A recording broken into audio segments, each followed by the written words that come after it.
لیکن میرے بھائی سچ بولنا بھی تو سنت ہے نا، دل صاف رکھنا بھی تو سنت ہے نا، غیروں کے لیے دعا مانگنا بھی تو سنت ہے نا، کسی کے حق میں نرم رہنا بھی تو حضور کی سنت ہے نا، خیر خائی بھی تو نبی پاک کی سنت ہے۔ ان پر توجہ کب ہوگی؟ آپ غور کریں، عرض کی یا رسول اللہ دعا کرے تباہ ہو جائے، تو حضور نے ہاتھ اٹھائے، کہا اے اللہ انہیں ہدایت دے دے، انہیں پتہ ہی نہیں یہ کیا کر رہے ہیں۔ اس طرح بندہ بچوں کے بارے میں ذہن نہیں بناتا کہ ابھی بچہ اسے پتہ ہی نہیں، اللہ ہدایت دے دے۔ تو غلام نے عرض کی حضور ایک بندے نے بھی بات نہیں مانی اور آپ دعائیں مانگ رہے ہیں، تو یہ میرے محبوب کا گمان ہے، یہ حضور کی سوچ ہے، یہ نبی پاک نے مثبت رویوں کو فروغ دیا ہے سوسائٹی میں۔ کریم فرمانے لگے یہ نہیں نہ مانتے تو میں پھر بھی ان کی ہلاکت کی دعا نہیں کروں گا، اس لیے کہ اگر یہ نہیں مانتے تو مجھے امید ہے ان کی آنے والی نسلیں مان جائیں گی، ان کی نسلوں کے بارے میں خوشگمانی، ان کی نسلوں کے بارے میں۔ ہم نے تو اپنے بچے مایوس کر دیے، اور تیرا کچھ نہیں ہو سکتا، تیرے ورگے بندے نہیں کامیاب ہو سکتے۔ کس کو کہہ رہے ہو؟ اپنے بیٹے کو، اپنے شاگرد کو، اپنے عقیدت مند کو، اپنوں کو کہہ رہے ہو۔ وہ میرے پاس ایک بزرگ اپنے بچے کو دم کرانے لائے تو انہوں نے اتنی لمبی لسٹ شکایتوں کی کھول دی، کہنے لگے جی 4 بچے ہیں، یہ ضدی بھی بڑا ہے، نکما بھی بڑا ہے، نلائق بھی بڑا ہے، بات بھی کوئی نہیں سنتا، سارے گھر میں رٹا ہی اس کا ہے۔ تو میں نے بڑے ادب سے انہیں عرض کیا کہ آج کے بعد آپ نے اس کے سامنے نہیں کہنا، آپ اسے پکا کر رہے ہیں بیچارے کو، یہ کٹ جائے گا اپنی فیملی سے، کبھی ایسا کام نہ کریں۔ آپ اپنے بچوں کی تربیت کریں تو غیر محسوس طریقے سے، اگر آپ کو اس میں کوئی کوتاہی نظر آئے تو اس طرح کر کے اس کی تربیت کریں کہ اسے محسوس ہی نہ ہو مجھے ٹرین کیا جا رہا ہے۔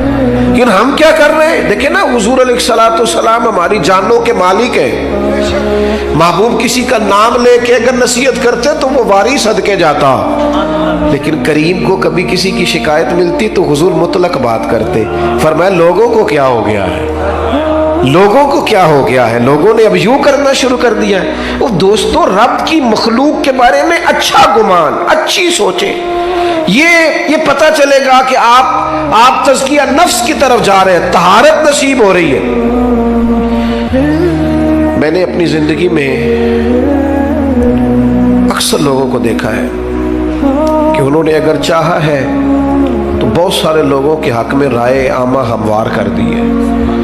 اگر انہوں نے چاہا ہے، کسی شخص نے جا کے کہا جناب آج فلاں شیخ کے مل کے آیا ہوں، تقریر سن کے آیا ہوں، کیا بات ہے، بڑا لطف آیا ہے، کیا بات، لیکن اب وہ بدگمانی پیدا کرنی ہے نا، فوراً ایک بات چھوڑیں گے، او تے ساری گلا ٹھیک نے، ہنسے نہیں سن ذرا صحیح کر کے، یہ طریقہ اس طرح کا نہیں، بیٹھے ٹھیک، بھائی وہ انسان ہے، 99 خوبیاں نظر آئی ہے، بحیثیت انسان بھی 1-2 رہ جاتی ہے، تھوڑی گنجائش تو دے اللہ کا، اچھا گمان تو، اور پھر اس کا ابلاغ کریں گے، ہلکا ہلکا دوسرے کو بتائیں گے، وہ تو نے دیکھا ہے کیسے بات کر رہا تھا، وہ تو نے دیکھا ہے آنا جانا کیسا تھا، وہ تو نے غور کیا ہے اس کا۔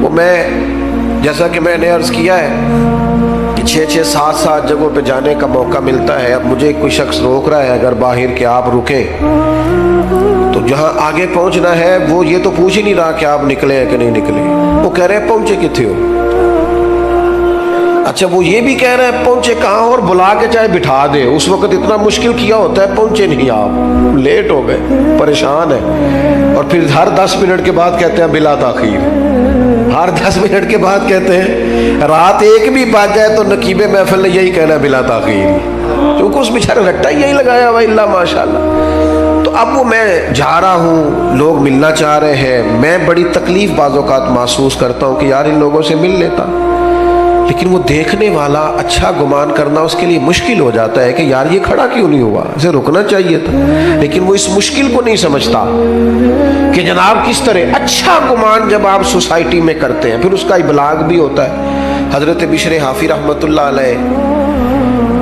بغداد کی جامع مسجد میں جمعہ پڑھتے تھے، کوئی انہوں نے دنیا داری نہیں بنائی تھی، جس آدمی نے جوتے نہ خریدے ہوں پہننے کے لیے اس کا کسی سے کیا رٹا ہوگا، لیکن مخلوق تو فنکار ہے اس درجہ کے پل بھر میں، سنگے در کعبہ سے بھی اسنام تراشے، تم کون ہو کیا چیز ہے داغ کبابی، لوگوں نے تو مریم پہ بھی الزام تراشا، لوگ باز آتے ہیں کو شکوا کرنے سے. جس بندے کا کوئی رٹا نہیں کسی سے, ان پر بھی الزام لگا دیا, شکوا شروع ہو گیا, بدگمانی. کیا ہوا جی؟ ایک تاجر کہنے لگا جی بابا صرف جمعے والے دن فرض ہی پڑھتا ہے, باقی نماز ہی نہیں پڑھتا مسجد میں. یہ مسجد کے امام پر بعض لوگ بڑی سختی کرتے ہیں, کہتے عصر کی پہلی 4 سنتے نہیں پڑھتا. تو میں نے کہا ضروری ہوتی تو اللہ رسول فرض کرتے, آپ کیوں کر رہے ہیں؟ جس چیز کو اللہ رسول نے ضروری قرار نہیں دیا آپ کیوں دے رہے ہیں؟ تو کہا جناب حضرت بشر حافظ صرف فرض جماعت سے پڑھتے ہیں. اور اس نے یہ بات کئی لوگوں سے کی. تو دیکھو یار یہ درویش بنے پھرتے ہیں, بڑے پیر ہیں, اور یہ صرف فرض پڑھ کے نکل جاتے ہیں مسجد سے. بہت سارے لوگوں نے سمجھایا کہ یار تمہیں ایسا نہیں کرنا چاہیے. بالآخر ایک دن ایک صاحب نے کہا یار تو پتہ ہی کر لے کدھر جاتے ہیں. حضرت نے مسجد میں باجماعت نماز جمعے کی ادا کی, مسجد سے باہر نکلے اور پھر دوڑ کے, اب وہ پیچھے چھپتا چھپاتا تجسس کر رہا ہے, ڈھونڈ رہا ہے کدھر جاتے ہیں. حضرت نے جیسے ایک دکان سے نان خریدے تو کہنے لگا اوہو مولوی کو بھوک نے ستایا تھا, سنتیں چھوڑ دی اس نے. تھوڑا آگے بڑھے تو کباب خریدے, کہنے لگا عمر دیکھو اور زبان کے ذائقہ دیکھو. حضرت آگے بڑھے تو جنگل کا راستہ لیا, کہنے لگا یہ لوگوں سے چھپ کے کھائے گا. کہتا ہے چند قدم میں آگے بڑھا تو ایک کچے مکان کا دروازہ کھٹکھٹایا, اور پھر حضرت نے اس کو کھولا. پہلے بجایا کہ میں آ گیا ہوں, پھر اسے کھولا, اور جیسے ہی میری نظر پڑی تو سامنے ایک معذور فالج زدہ آدمی بیٹھا ہے. شیخ دوڑ کے گئے, مٹکے سے پانی پیالے میں ڈال کے پہلے اس کا منہ دھویا, پھر اسے سیدھا کر کے بٹھایا, اور پھر لقمہ توڑ کے اس کے منہ میں رکھا, اور ساتھ ہی کہنے لگے معاف کر دینا, جمعے کا دن تھا, لیٹ ہو گیا ہوں, ابھی تو میں نے سنتیں بھی پڑھنی, ابھی تو میری بقیہ نماز رہتی ہے. وہ شخص کہتا ہے میں کبھی نہیں رویا تھا, پر میں دروازے پہ کھڑا تڑپ رہا تھا. یار یہ ذوق ہم نے انسان, یا ایھا الذین آمنوا اجتنبوا کثیرا من الظن ان بعض الظن اثم. ایمان والو بہت سے گمانوں سے بچا کرو, بعض گمان بھی گناہ. میں نے سوچا ہی نہیں جو آدمی اتنا بڑا, جو کام بڑا تھا, میں اسے کیا سمجھتا تھا. کہتے شیخ ابھی کھانا کھلا ہی رہے تھے, میرے آنسو چمک ہی رہے تھے کہ وہ بوڑھے اور بیمار نے جو اگلا جملہ کہا تو پھر میری چیخ نکلی, اور حضرت کو پتہ چلا کہ میں موجود ہوں.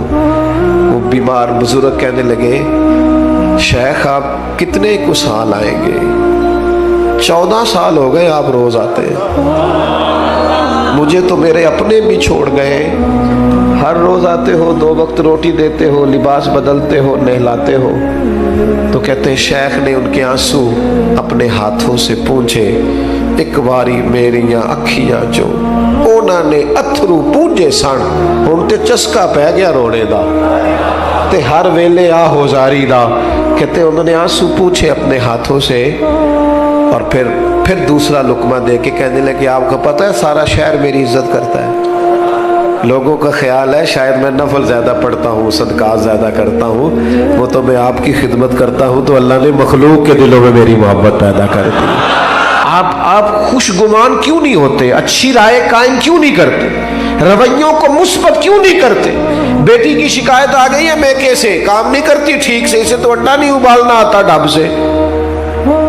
تو ابا جی وکیل بن گئے, اماں وکیل بن گئی, کہنے لگی بچی ہے, سیکھتے سیکھتے تو مہربانی کرو نا یہی والا کلیہ بہو کے لیے بھی استعمال کرو.